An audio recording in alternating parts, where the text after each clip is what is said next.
Four news channel में आप सभी का स्वागत है और मैं हूं आपके साथ भारती लोधी। आइए बढ़ते हैं खबरों की ओर। मध्य प्रदेश में पहली बार किसी अवयस्क बच्चे को स्किल्ड वर्कर मानते हुए मुआवजा तय करने का ऐतिहासिक निर्णय सामने आया है।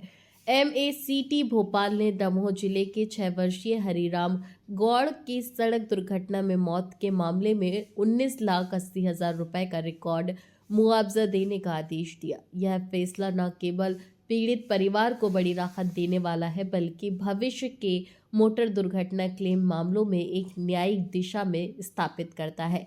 अधिवक्ता अमित ठाकुर ने बताया कि रायसेन जिले के खंडेल गांव की है घटना। मासूम हरिराम दोपहर का भोजन लेने जा रहा था। इसी दौरान भोपाल सागर हाईवे पर तेज रफ्तार कार ने उसे टक्कर मार दी। परिजन उसे तत्काल अस्पताल ले जा रहे थे, लेकिन रायसेन हॉस्पिटल पहुंचते पहुंचते उसकी मौत हो गई। मजदूर परिवार न्याय की उम्मीद में भोपाल MACT पहुंचा, जहां उनकी ओर से अरुण त्रिपाठी, अमित ठाकुर, उमेश द्विवेदी ने पक्ष रखा। अधिवक्ता अमित ठाकुर ने बताया कि वरिष्ठ अधिवक्ता अरुण त्रिपाठी ने इस केस में विशेष ध्यान दिया और सुप्रीम कोर्ट के हालिया नगजी भाई जजमेंट का हवाला देते हुए कोर्ट में तर्क दिया कि 1 से 15 वर्ष तक के बच्चों को स्किल्ड वर्कर की श्रेणी में मानते हुए न्यूनतम आय 11,885 रुपये प्रति माह मानी जानी चाहिए। अदालत ने यह तर्क स्वीकार किया और 40% फ्यूचर प्रोस्पेक्ट जोड़कर मुआवजा राशि को 19.80 लाख रुपए अनुमोदित किया। बीमा कंपनी ने यह कहते हुए आपत्ति दर्ज की कि बच्चा अवयस्क था और दुर्घटना में उसकी लापरवाही भी हो सकती है, लेकिन अदालत ने स्पष्ट किया कि बच्चा अपने परिजनों के साथ चल रहा था, इसलिए उसकी तरफ से किसी भी तरह की लापरवाही नहीं मानी जा सकती। कोर्ट ने बीमा कंपनी की सभी दलीलें खारिज कर दी। अधिवक्ता अमित ठाकुर ने निर्णय को प्रदेश की न्याय व्यवस्था के लिए एक महत्वपूर्ण उपलब्धि बताया। इस केस में विद्वान अधिवक्ता अरुण त्रिपाठी का विशेष योगदान रहा और उमेश द्विवेदी का भी विशेष योगदान रहा। विशेषज्ञों का मानना है कि यह फैसला अवयस्क बच्चों के मुआवजा निर्धारण के मानकों को नई दिशा देगा और समान मामलों में यह आदेश एक मजबूत मिसाल बनेगा। ये वाहन दुर्घटना से संबंधित केस है। हरिराम गौड़ जो एक बच्चा था जिसकी वाहन दुर्घटना में डेथ हुई थी, इसके ये एक्चुअली जो मामला है, इसके परिवार वाले जो हैं, खंडेल गांव है, ये आपका थाना देवनगर लगता है, जिला रायसेन। वहाँ ये मजदूरी करने आए थे और जो हरिराम गौड़ है, 2 बजे मजदूरी खत्म हुई तो लंच लेने जा रहे थे और उसी समय जो है भोपाल और सागर हाईवे में एक कार वाला जो है वो तेज गति लापरवाही से चला करके जो है वो हरिराम गौड़ जो बच्चा है, जो अपने माता पिता के साथ चल रहा था, साइड में चल रहा था, और उस कार के ड्राइवर ने तेज गति और लापरवाही चला के टक्कर मार दी।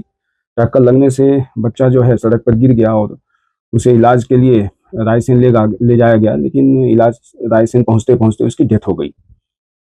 उसके माता पिता और 2 भाई बहन के द्वारा हमने जो है भोपाल MACT माननीय पंकज जैन साहब की कोर्ट में ये मामला प्रस्तुत किया।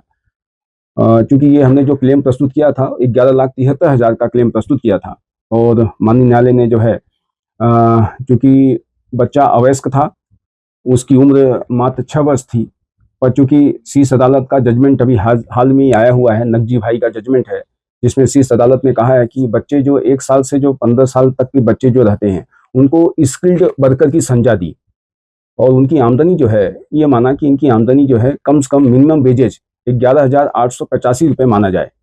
11,885 रुपये इसकी इनकम मानी हरिराम की, उस बच्चे की, और उसमें 40% फ्यूचर प्रॉस्पेक्ट और जोड़ा, इसलिए उसकी आमदनी करीब जो है 16-17 हज़ार रुपये पर मंथ हो गई।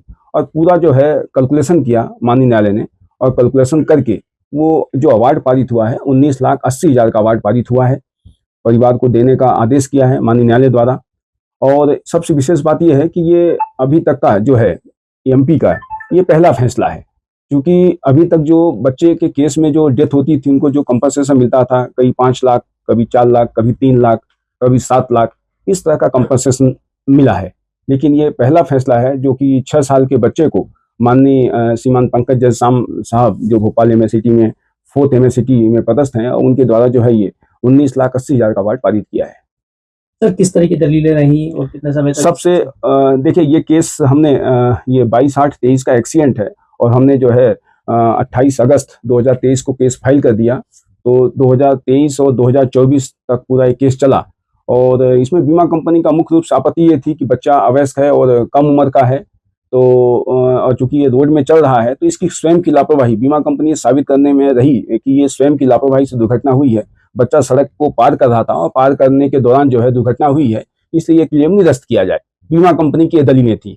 लेकिन माननीय न्यायालय द्वारा जो है, चूंकि हमने घटना के जो चश्मदीद साक्षी है उनके द्वारा हमने साक्ष्य अंकित कराई, उन साक्ष्य को जो है रिलाई किया माननीय न्यायालय ने और ये माना कि नहीं, वो सड़क के किनारे सुरक्षित जगह पे था बच्चा, माता पिता के साथ में चल रहा था, उसकी कोई गलती नहीं है। तो वो बीमा कंपनी की दलीलों को जो है अस्वीकार कर दिया और घटना पूर्ण रूप से जो है कार चालक की गलती मानी और ये कंपनसेशन दिया। इसमें बीमा कंपनी की दलील ये थी कि चूंकि बच्चा अवयस्क है, कम उम्र का है, क्योंकि इसकी अर्निंग कुछ भी नहीं है, इसलिए जो है नोशनल इनकम जो है 15,000 रुपए वार्षिक मानते हुए जो है 2 ढाई 3 लाख रुपए कंपनसेशन दिया जाए। लेकिन उन दलीलों को माननीय न्यायालय ने अस्वीकार किया और जो शीर्ष अदालत का जजमेंट है, नकजी भाई वाला जजमेंट, जिसमें स्किल वर्कर की संज्ञा दी और स्किल वर्कर की संज्ञा देते हुए 11,885 रुपए उसकी मासिक आमदनी मानते हुए 19,80,000 का क्लेम प्रस्तुत किया। ये मध्य प्रदेश का पहला एक तरह से फैसला है। मेरे साथ मेरे सहयोगी वकील साहब अमित ठाकुर, सहयोगी वकील साहब उमेश द्विवेदी, हम तीनों ने मिल करके जो है इस प्रकरण में हमारा तीनों जन का पूर्ण रूप से सहयोग रहा है। केस में दावे से ज्यादा पैसा मिला था, रकम मिली थी, अवार्ड हुआ था, क्या इसमें मामले में भी ऐसा कुछ है क्या? हाँ, इसमें भी ऐसा ही हुआ है, क्योंकि हमने मृतक के परिजनों द्वारा जो है अनावेदक गण के विरुद्ध हमने 11,73,000 का क्लेम प्रस्तुत किया था और चूंकि माननीय न्यायालय ने साक्षात्मक रूप से उसकी अवयस्क बच्चे की आमदनी 11,888 रुपए प्रमाणित मानी, स्किल वर्कर माना, इस लिहाजे से ये कंपनसेशन बढ़ करके जो है 19,80,000 रुपए हो गया। फिलहाल के लिए इस खास खबर में इतना ही। देश विदेश की तमाम बड़ी खबरों को जानने के लिए देखते रहें हेडलाइन 24 न्यूज। नमस्कार।